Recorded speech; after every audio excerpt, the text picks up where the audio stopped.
The planet Earth, a relatively young world at only 4.5 billion years old, has developed an impressive, diverse ecosystem, able to host a plethora of different species. Among them, numbering 8.3 billion, is humans. The human lifespan hardly ever reaches above 100 years old, a rather short amount of time for any other extraterrestrial organism. Despite this, they manage to fit an incredible amount of learning and progress in each generation of their species. In their native tongue, an individual who is obtaining the most knowledge at once is called a student.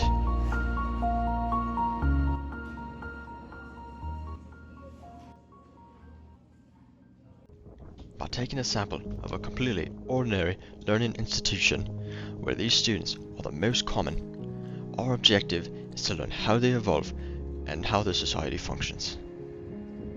To ensure the concealment of our presence on the planet, we chose a rural town called Antigonish, located in the northern hemisphere of the planet.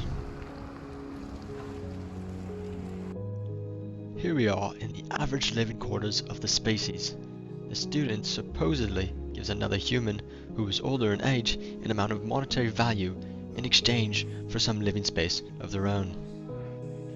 Despite the primary objective of the student being to learn and educate themselves to prepare for their matured life, they often spend their time not doing so. This student is meticulously reading over the material prepared by generations before him. It's our first look at the experience of learning what must surely be the most fun and exciting task they like to perform. The other, however, due to the meal in front of it, is captivated by a form of stimuli entertainment, admiring animated drawings and fictional storytelling. Chances are he is rather jealous of his peer, who gets to enjoy the luxury of studying.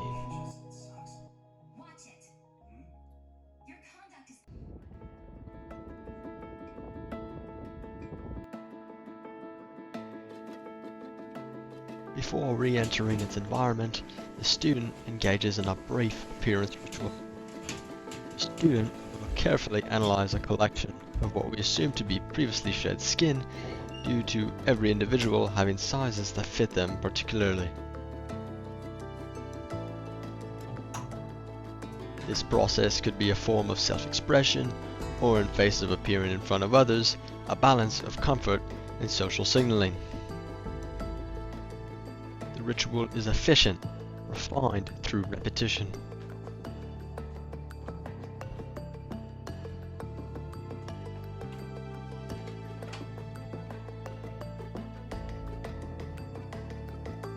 The bed remains unmade, perhaps in preparation of next evening's slumber.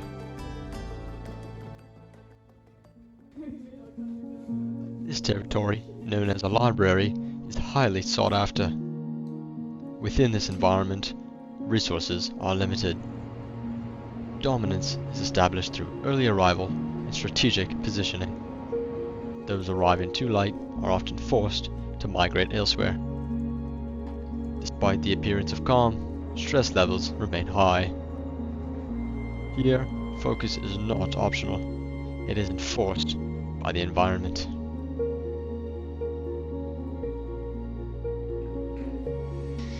At first glance, this environment appears ideal for productivity.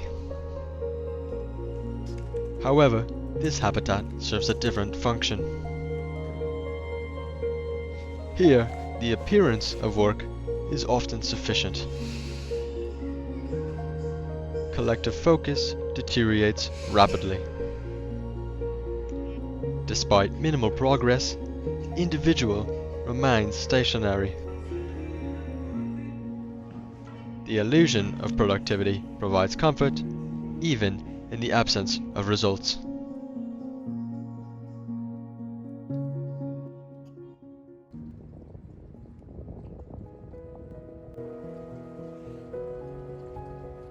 Each day, the student travels between habitats along familiar routes.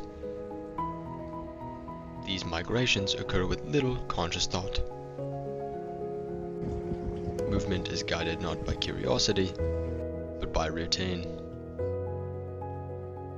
Despite the harsh conditions, the migration continues. Adaptation ensures survival. By nightfall, the cycle will begin again. Instead of all following the exact same routine, students will alternate and diversify their schedules amongst each other in order to complete a larger variety of tasks. Some will engage in dangerous rituals, such as replacing their lowest limbs with knives and gliding around while hitting a small black cylinder. Others will seek employment in order to gain monetary value in which they need to survive.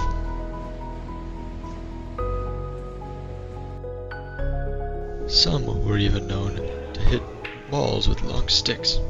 The purpose which this serves is unknown, but we believe it to be a form of friendly competition.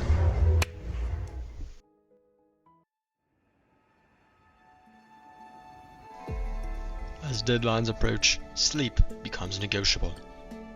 Eyes strain, drinks become empty. Survival is temporarily sacrificed in favor of learning. When daylight disappears, the student remains active. This behavior is not sustainable, yet it persists. Time loses relevance within this environment. Fatigue accumulates, but withdrawal remains unlikely. In the pursuit of progress, rest is indefinitely delayed.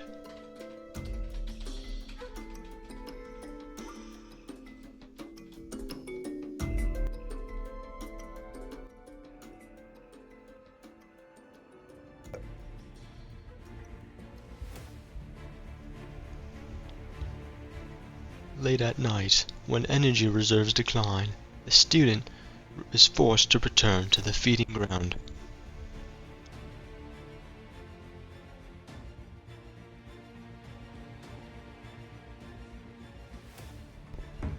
Available resources are limited.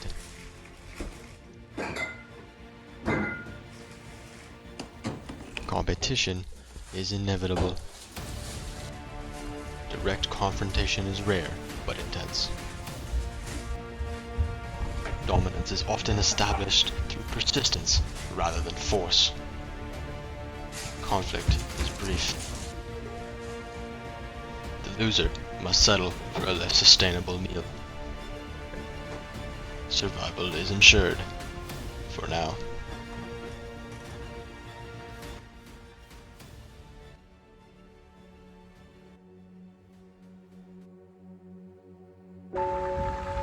From afar, humanity burns with restless curiosity, forever reaching beyond its limits. They split atoms and chase the stars, driven by a hunger to know. Yet we wonder, could this relentless thirst for knowledge one day become enough?